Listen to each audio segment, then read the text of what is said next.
Assalamualaikum warahmatullahi wabarakatuh. Kami dari kelompok 7 ingin mempresentasikan materi tentang manajemen sumber daya manusia. Sebelumnya, saya akan memperkenalkan nama anggota kelompok. Yang pertama ada Andre, kedua ada Cornelia, ketiga ada Fitri, dan yang keempat ada Safitri. Mengelola sumber daya manusia atau SDM merupakan kemampuan terpadu dari daya pikir, daya fisik, dan memiliki prestasi kerja yang dimiliki tiap individu. Pengelolaan sumber daya manusia pada dasarnya merupakan deskripsi dari administrasi atau manajemen pendidikan dengan proses administrasi atau manajemen pendidikan yang didesain untuk saling berkaitan antara tujuan individu maupun organisasi. Selanjutnya ada definisi manajemen sumber daya manusia.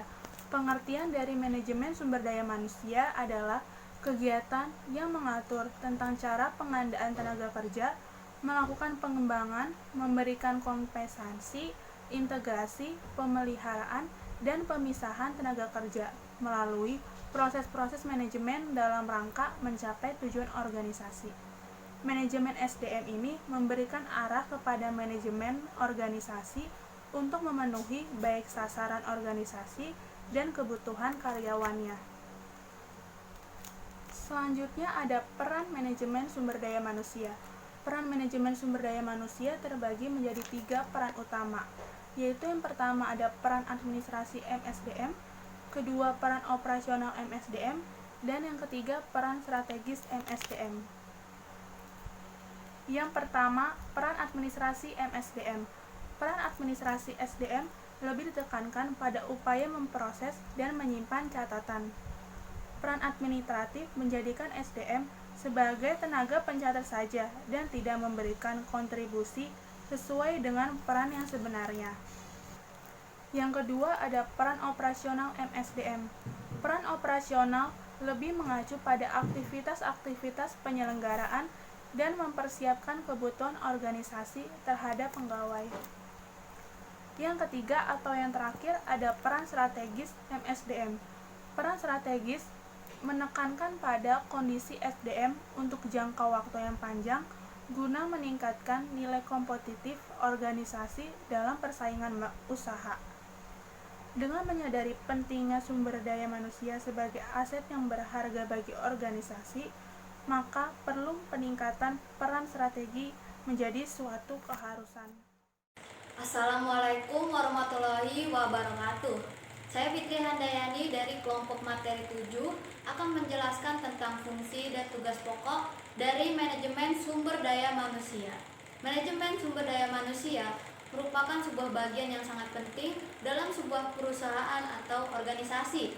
Sistem manajemen ini mengatur peranan dan hubungan antara setiap sumber daya manusia di dalam perusahaan secara efektif dan efisien. Ilmu manajemen ini harus didasarkan dengan ilmu psikologi, sosiologi, dan sebagainya, sehingga dapat mengatur pengelolaan sumber daya manusia secara berimbang dan tujuan perusahaan bisa tercapai secara maksimal tanpa mengabaikan hak-hak SDM dari karyawan.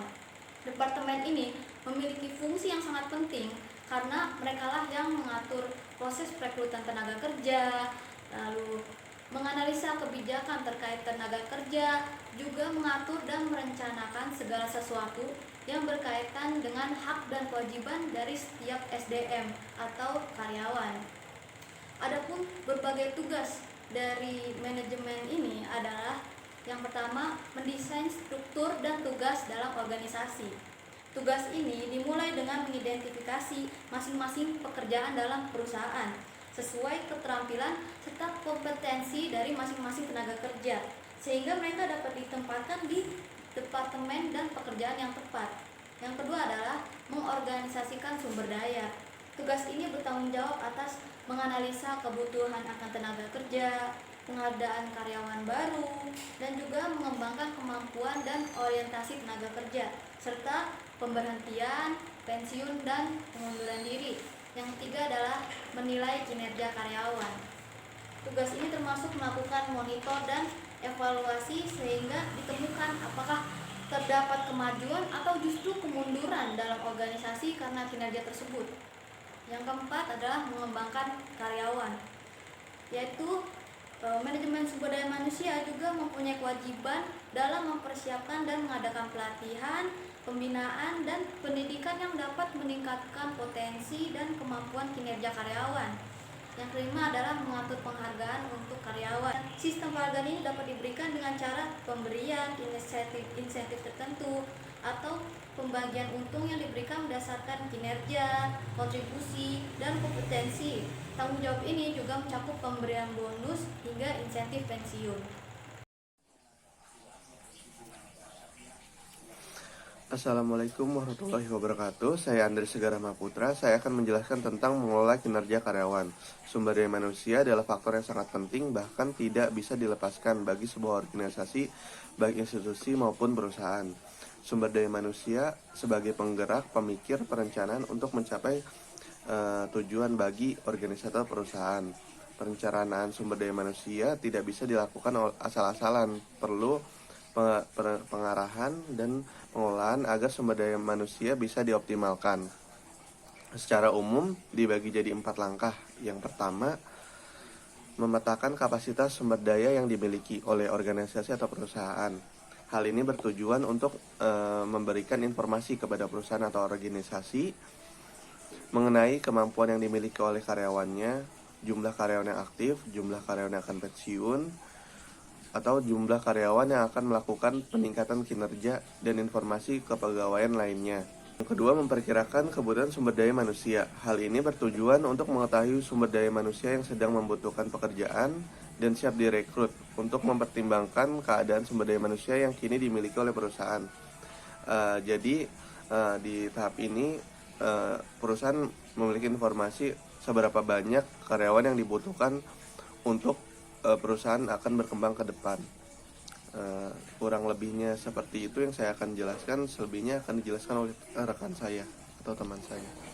Selanjutnya ada pengembangan talent atau tenaga kerja, yaitu ada perekrutan, seleksi, memilih dan mempekerjakan. Memilih dan mempekerjakan itu maksudnya memutuskan calon final yang lolos dari seleksi untuk posisi yang dibutuhkan di perusahaan. Yang selanjutnya ada pelatihan dan pengembangan, yaitu melatih tenaga kerja agar dapat menyesuaikan diri di perusahaan. Terus ada hubungan kerja, hubungan baik dengan tenaga kerja seperti memberikan tawaran peningkatan gaji agar termotivasi bekerja dengan baik. Lalu proses akhir ada evaluasi dan monitoring. Proses akhir ini akan memberikan gambaran jelas bagaimana sumber daya manusia bekerja dan memenuhi target perusahaan. Hal-hal yang harus dibuat untuk memaksimalkan kinerja karyawan, ada orientasi, perintah, dan pendelegasian. Sekian presentasi dari kelompok kami, semoga bermanfaat, kurang lebihnya mohon dimaafkan. Assalamualaikum warahmatullahi wabarakatuh.